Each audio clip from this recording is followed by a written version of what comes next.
Welcome to channel AMAC, your insight to the Australian visa system.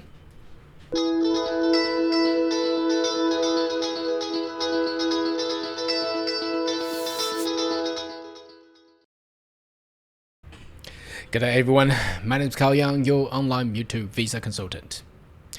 Are you interested in migrate to Australia? Why don't you consider to subscribe to my channel and turn on the bell on the side so once we have all the updates and news, you'll be the first one getting all the insight.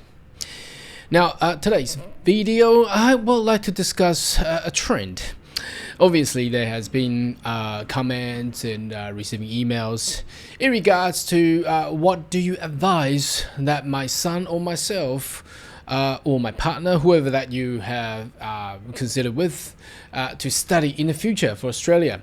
Now, I will talk about a trend that a lot of information has pointed towards is about the salary. Now, obviously, the higher the salary that you're being offered, that you have more opportunity to migrate to Australia, and which is the trend that we already foreseen. For example, it starts from the global talent, where it has the Fair Work high income threshold. Currently, it's set at 175,000. Now, obviously, not all the graduates is expecting that. However, there is other threshold that we can actually look into, which points towards the trend. And if you catch the right trend, obviously, then you're on the right pathway towards what? Towards obviously all the people is watching this channel, and the topic is all about migration. Okay, so we have gone through a short term of policy changes that obviously concern a lot of people. We have seen so many refusals. Basically, all this points towards the low income earners. For example, the trades, the tradesmen especially. Now, you may say that tradesmen is actually paid pretty well in Australia. However, in compared to all other occupations, probably not, and that's not the target of what the government of Australia looking towards. So I wanted to, again, let's rewind a little bit and have a look what the trend is gonna be. So I am showing you the page 30 of the Grattan Institute's recommendation for the new upcoming point test system, where we can see the trend of the high paying. So they have categorized into different categories. You receive above 70,000, 80,000, 90,000, 105,000, or 120,000, which has a different category points being awarded towards your skill assessment. So that's one thing that it's obviously new. In the previous or the current system, there is no points provided to whatever the level of your income, annual income is. So if you're making $500,000 compared to somebody making 50,000, there's no changes, there's no differences there. So we have seen that coming up on the trend to actually prioritize and providing more points towards high income earners. And obviously in this video, we're going to talk about how you can actually graduate and started with as a high income earners. We'll talk about that. So that will provide a selection of choices towards what you might wanted to become or study with in Australia. Obviously, in our channel we have advised not to pick any vet courses. Unfortunately, we still get a lot of comments, emails saying that I've chosen, for example, childcare services. We have chosen a commercial cookery. I got refused and all that. Now, we have been advising people for almost a year about this, because we see the trend of refusal that the government of Australia and Australia as a public as a whole looking towards having a higher skill talent to migrate to Australia, rather than those medium and lower category occupation or skill levels. So the income is one of thing, and the other things that we have also seen is from the migration strategy plan where they got to insert a new specialist pathway that's going to be under the employment sponsored visa, so-called skills in demand visa that they're going to change into for upcoming month. And they also talk about the threshold on 135,000. That's a bit higher than the point test system, which the highest is 120,000. Now 135,000 is a little bit higher, but it's lower than 175, which is lower than the global talent. So again, we see the trend there. They are awarding and prioritizing for applicants or candidates who has a higher income level or being offered for whatever the occupational job that they have. So the interesting question here is now, what are the occupation or skills that you should really look towards, study, in order that you graduate with a higher income threshold? So that will actually get you into migrating to Australia with a higher likelihood. So that is the focus of this video. And this is not just a prediction that we have seen the trend already from 2019 global talent and the migration strategy plan, and now the Grattan Institute's recommendation on the point test system. So obviously they are all pointed towards one thing, is higher income. Okay, so the higher the income that you have, the easier that you migrate to Australia. So we got to get into that trend and estimation for the future. Obviously we're waiting for more policy to come up. Now there are a couple of courses that I want to mention that you may consider. Obviously not to pick those vet courses, because vet courses, yes, you get pay, you get jobs, but obviously you probably won't even get into those threshold at all once you graduate. So it's a pity that even not even getting into TISMIT though, a lot of these jobs you get pay, but you're not even meeting TISMIT requirement. That means you can't even access to the employment sponsored visa at all. Currently it's sitting at about 73,500. I'm not too sure, but around that there. So again, I'm going to talk about and put some recommendation there. Now the first one obviously is medicine. Obviously that becomes a doctor, a medical doctor. That is tough, that's hard. You got to study about 6 to 7 years, and you've been and you spend a lot of money on international tuition fees. Obviously that is not the best recommendations, cost wise, expensive wise, but it obviously gets you a bright future. So medical doctor is always up there, but very, very limited people. Even if you have interest to study it, it only provides a limited number for international students for each university. So it's actually very, very hard. You got to be extremely bright to actually be there, and that includes dentists as well.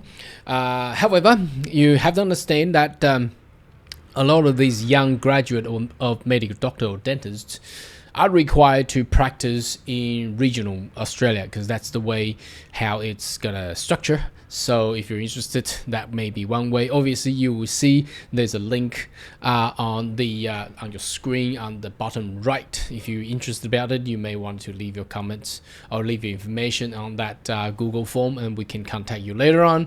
Now the other category is engineering. Now Australia has been big in petroleum and mining engineer.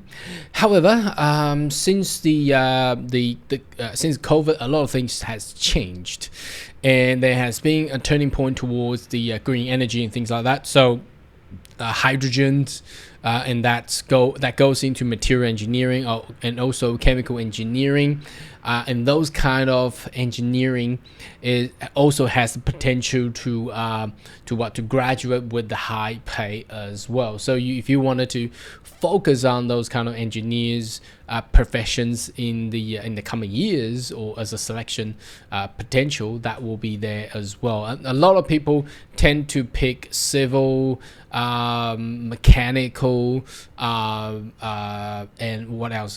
Electrical. Now, these engineers are good, but you probably start as a graduate with around 70 or 80. But I wanted to focus on some occupation that will get you straight from 100,000 plus. So again, let's refresh that. Start with 100,000. If you're a medical doctor, you start with that or above. If you're a petroleum, mining, chemical and material engineers, you probably will get somewhere around 100,000 starting. But obviously, you need to pick the right sector. For example, if you're a chemical engineer, you don't want to end up in a food sector. That's including some agri-food, winery that you probably don't get that much because it's quite a competitive market. But if you jump into the energy sector, now energy sector is one of the largest sector in Australia, then you will probably get salary above 100k starting point at once you graduate. Now the next one obviously is big is the ICT. So the biggest one that we've been talking about is artificial intelligence and cybersecurity. Those are the hottest topic that connects to robotics and things like that. So I would really suggest if ICT is somewhat of your interest, you might want to put double degree, that including electronic engineers and also the ICT software engineers. So then you are more your specialist part, skills mapping towards the hardwares and the softwares, because that's where the future is. If you're talking about robotic, that's AI. AI is software, but robotic itself, it's a hardware. So if you know both, then you will have that competitiveness to actually start as a graduate for more than 100,000 K. And also for cybersecurity. Cybersecurity is tough. Nowadays, there's too many scam calls, intrusion into different databases. Now, obviously, we've seen numbers of large firms like Optus, Medibank, and all other government agency has been hacked. So cybersecurity is big. That's also counting towards AI and quantum computing, because that's where the sector should focus on to actually prevent or build upon for a better cybersecurity area. So those are the area that you may want to pick. Now, as international students, it's probably too hard to get into finance and banking, although there's a good pay in finance and banking. But due to the banking code and other regulations, finance, banking, and also aviation, those are high pay areas of occupation there. But due to the regulations, if you're not a permanent resident or citizen of Australia, you won't be even get perhaps a job there. So I will avoid those three areas unless that's your highly interest topic to study with, and you are taking that back to your home country to work, and then you skill migrate later on. So that's where you probably will sit there. If you study those finance, banking, and aviations related, you probably won't even get any potential job there. The only thing about aviation is probably into the aerospace area. That's aerospace engineer, that will probably get you there. And that connected to the space tech and also the aerodynamic, and also towards the defense sector. That will be a large requirements there. So only if you're interested in those parts. Otherwise, probably won't even get it, because you don't get job in Australia, you don't get pay, then you are disadvantages on the skill migration, also the employment sponsor visa there. The only other thing is, for investment banking, probably you like to pick actuary. But that's actually very hard. You got to be very, very good at mathematics. So you're basically a mathematician. So not many people graduate from that one, but that's one of the side. Now, talking about that one, that will then leads to legal and law. Now, legal law is very competitive. A lot of people pick Juris Doctors and LLB or LLM. A lot of people study law, but it's actually not that easy because I study law degree. Not an easy one to pick with.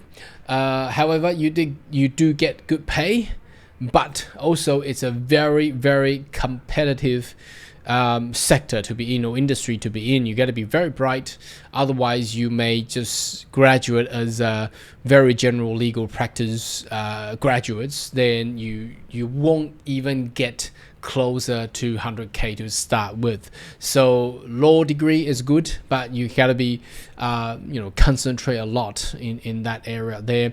Talking about medical at the first one. Now the other one is maybe a lot of people want to focus on pharmacy. To be a pharmacist is also a good part to start with as a graduate to get close to 100K, and that will get you to the skill migration or employment sponsor visa. So anyway, let's summarize. So if you wanted to study in Australia, my recommendation is aim at those occupation that you graduate with a high pay. That means you get 100K plus to start with when you graduate. So that's medical doctor, pharmacist. For the ICT people, you focus on the AI and cybersecurity, and also connect perhaps to electronic engineer for double degrees. And for the minings, engineers, petroleum engineers, chemical and material engineers. Avoid finance, banking, and aviation unless you wanted to become an actuary or aerospace engineer or something else towards the defense area there. Lawyers is good, but very competitive. So anyway, that's for a little bit of the summary as we look towards the trend of migrations in the future, and a little bit of recommendation for you to pick on for your future Australian studies. Anyway, should you have more question and query, more than welcome to leave comment right down below, and I'll see you next video. Goodbye.